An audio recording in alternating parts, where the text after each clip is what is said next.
Olá, povo de Deus, domingo 22 de outubro de 2023. É o 29º domingo do tempo comum. A nossa reflexão de hoje é a partir de Isaías 45, 1 e depois 4 a 6. 1 Tessalonicenses de 1 a 5b e Mateus 22 de 15 a 21. Isto diz o Senhor sobre Ciro, seu ungido. Tomei-o pela mão para submeter os povos ao seu domínio, dobrar o orgulho dos reis, abrir todas as portas à sua marcha, e para não deixar trancar os portões. Por causa do meu servo Jacó e de meu eleito Israel, chamei-te pelo nome. Reservei-te e não me reconhecestes. Eu sou o Senhor, não existe outro. Fora de mim não há Deus. Armei-te guerreiro, sem me reconheceres, para que todos saibam do Oriente ao Ocidente, que fora de mim outro não existe. Eu sou o Senhor, não há outro. Nosso texto de hoje está no contexto do segundo Isaías, que compreende os capítulos de 40 a 55 e é conhecido como o Livro da Consolação. É tempo do exílio na Babilônia, por volta dos anos 550 a 539 a.C. Nesse tempo, a Pérsia emerge com força no cenário internacional com o rei Ciro, com uma política mais tolerante com os povos dominados. O povo de Israel, frente à libertação do cativeiro da parte do rei Ciro, tem uma dupla postura. Por um lado, é de alegria, pois poderão finalmente voltar à sua terra. Por outro lado, essa condição lhes foi dada por um rei estrangeiro. Onde fica Javé, o Deus libertador? Não seria ele que deveria facilitar a saída do cativeiro? Desta forma, entende-se o argumento do profeta Isaías.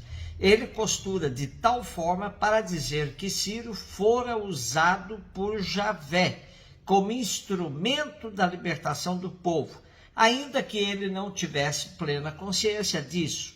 Por isso, o texto de hoje insiste que Ciro agiu de acordo com a vontade de Javé, ainda que não o conhecesse. 1 Tessalonicenses, Paulo, Silvano e Timóteo, a igreja dos Tessalonicenses reunida em Deus Pai e no Senhor Jesus Cristo, a vós graça e paz. Damos graças a Deus por todos vós, lembrando-vos sempre em nossas orações. Diante de Deus, nosso Pai, recordamos sem cessar a atuação da vossa fé, o esforço da vossa caridade e a firmeza da vossa esperança em nosso Senhor Jesus Cristo. Sabemos, irmãos amados por Deus, que sois do número dos escolhidos, porque o nosso evangelho não chegou até vós somente por meio de palavras, mas também mediante a força que é o Espírito Santo. E isso com toda a abundância. De todos os 46 livros do Segundo Testamento, a primeira carta aos Tessalonicenses foi o primeiro a ser escrito, e por Paulo. Tessalônica era, no século I da nossa era, a cidade mais importante da Macedônia, importante porto marítimo, e de intenso comércio. Era uma encruzilhada religiosa na qual os cultos locais coexistiam lado a lado com todo tipo de propostas religiosas vindas do Mediterrâneo. Esse escrito paulino tem forte marca na escatologia das primeiras comunidades. Mas o texto de hoje nos apresenta o endereço da carta e um trecho de uma longa oração colocada no início da carta, na qual Paulo dá graças a Deus pelo comportamento exemplar dos tessalonicenses. Apesar das provas que tiveram de suportar, permanecem fiéis ao Evangelho e ao ensino de Paulo. Mateus 22, 15 a 21. Os fariseus fizeram um plano para apanhar Jesus, em alguma palavra. Então mandaram os seus discípulos junto com alguns do partido de Herodes para dizerem a Jesus: Mestre, sabemos que és verdadeiro e que de fato ensinas o caminho de Deus. Não te deixas influenciar pela opinião dos outros, pois não julgas um homem pelas aparências. Dize-nos, pois, o que pensas. É lícito ou não pagar imposto a César? Jesus percebeu a maldade deles e disse: hipócritas, por que me preparais uma armadilha? Mostrai-me a moeda do imposto. Levaram-lhe então a moeda, e Jesus disse: de quem é a figura e a inscrição desta moeda? E eles responderam: de César. Jesus então lhes disse: dai, pois, a César o que é de César, a Deus o que é de Deus. Importante levar em conta a sequência dos domingos anteriores para entendermos a cilada que estão tramando contra Jesus no texto de hoje. No capítulo anterior, o 21, mostra Jesus chegando em Jerusalém.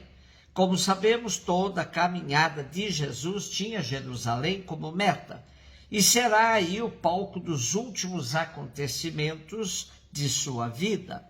As 3 parábolas que lemos nesses últimos 3 domingos nos revelam o clima tenso no relacionamento de Jesus com as autoridades judaicas. Estas ficaram profundamente incomodadas com as acusações claras de Jesus contra elas. Calar Jesus passou a ser um objetivo muito forte. Assim, vemos a rejeição fortíssima a Jesus da parte do judaísmo de seu tempo. Hoje é a questão de pagar impostos ao Império Romano, que serve como arapuca para pegar Jesus. Não é uma questão tão simples. Como se diz no meio do povo, se ficar o bicho come, se correr o bicho pega. Se Jesus se pronunciasse a favor do pagamento do tributo, seria acusado de colaboracionismo e de defender a usurpação pelos romanos do poder que pertencia unicamente a Javé.